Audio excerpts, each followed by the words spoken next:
সরকারের কিছু জালিমরা মামুনুকের কণ্ঠ বন্ধ করে দাও, মামুনুগুলির কণ্ঠ বন্ধ করে দাও।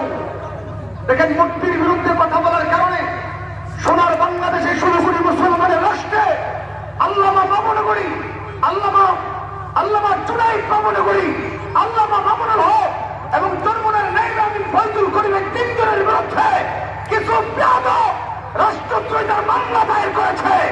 আদালত মামলা আমলে নিয়েছে। আমরা পরিষ্কার বলে দেই, এই দেশে যদি আল্লামা জুনাইদ মামুনুগুলির বিরুদ্ধে ষড়যন্ত্র হয়, মামুনুকের কণ্ঠ স্তব্ধ করার জন্য যদি ষড়যন্ত্র করা হয়, আবার সাবলা চত্বর কায়েম হবে। তুমপুরে দেশের মানুষ সামনে সালাম দেয়, পেছনে দেখলে চুপ ডাকে। আর ভাই কথা বলেন না, ঠিক না? তোমরা সামনে দেখলে ভয়ে মানুষের সালাম দেয়, আসসালামু আলাইকুম, পেছন দিক টিমেই কম সুটটা জায়গা। আর এই দেশের ওলামায়ে কেরামকে সামনে যেমন মহব্বত করে, পেছনে আলেমদের নাম নিতে পারো সম্মানের সঙ্গে নেয়।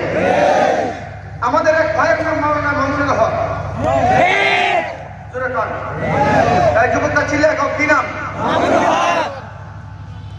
তার অপরাধ কি তিনি টেন্ডারবাজি? তিনি বাংলাদেশের ব্যাংকের 1000 কোটি টাকা বিদেশ পাঠাইছেন? তিনি সুদ খা, তিনি ঘুষ খা, তিনি কারোর উপর জুলুম করে? তার অপরাধ তিনি এক মালিকের পক্ষে মূর্তির বিরুদ্ধে কথা বলেন। বলেন কার পক্ষে কথা বলেন?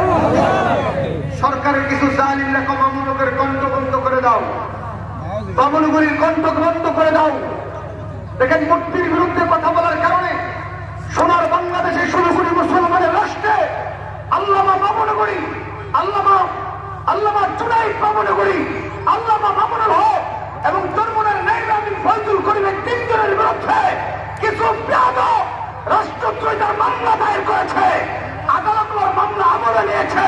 আমরা পরিষ্কার বলে দেই, এই দেশে যদি আল্লামা জুনাইদ মামুনুগুলির বিরুদ্ধে ষড়যন্ত্র হয়, মামুনুকের কণ্ঠ স্তব্ধ করার জন্য যদি ষড়যন্ত্র করা হয়, আবার সাবলা চত্বর কায়েম হবে।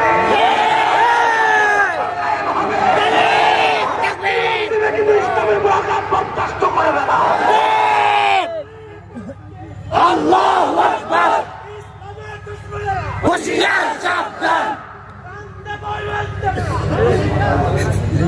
মোহতারাম হাজিরিন, বরং দেখেন আওয়ামী লীগকে আমরা মহব্বত করি, ঠিক না?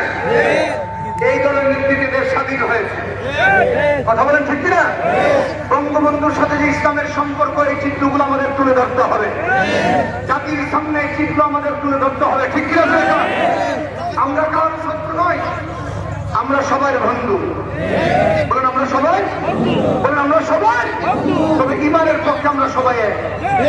বলেন আমাদের আসল পরিচয় আমরা মুসলমান। বলেন, বলেন আমাদের আসল পরিচয় কি?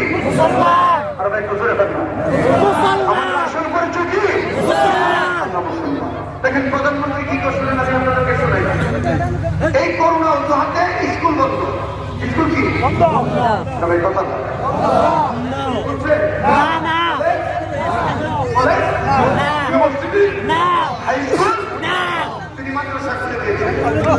সাংবাদিকরা জিজ্ঞাসা করলো, কোন প্রতিষ্ঠান খোলা না, আপনি মাদ্রাসা খুলে দিলেন কেন?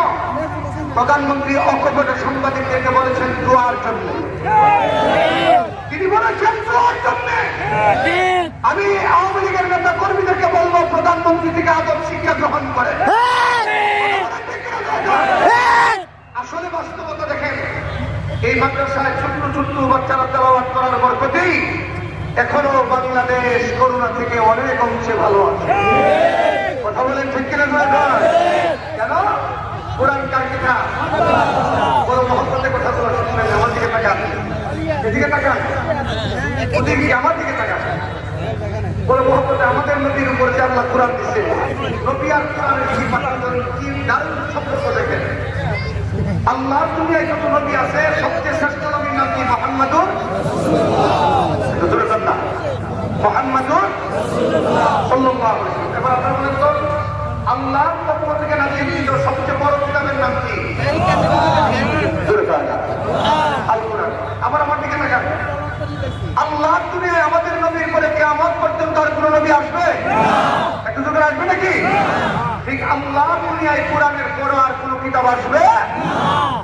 দুনিয়ার কেউ চক্রান্ত করে আমার নবীর সাথে আঘাত আনতে পারবে না। দুনিয়ার কোন ষড়যন্ত্রকারী ষড়যন্ত্র করে কোরআনের একটা অক্ষরকে নস্যাৎ করতে পারবে না। আরো মজার কথা, হাসরের ময়দানে কোরআন তেলাওয়াতকারীদের জন্য সুপারিশ করবে, হাসরের ময়দানে আমাদের নবী গুনাহগার এতিম উম্মতের জন্য সুপারিশ করবে। মুহতারাম হাজিরিন, একটু ভালো করে শুনেন, এই নবীর জিন্দেগি পৃথিবীর বুকে আল্লাহ 63 বছর ছিলেন, 40 বছর পর্যন্ত আল্লাহ কোরআন দেন নাই।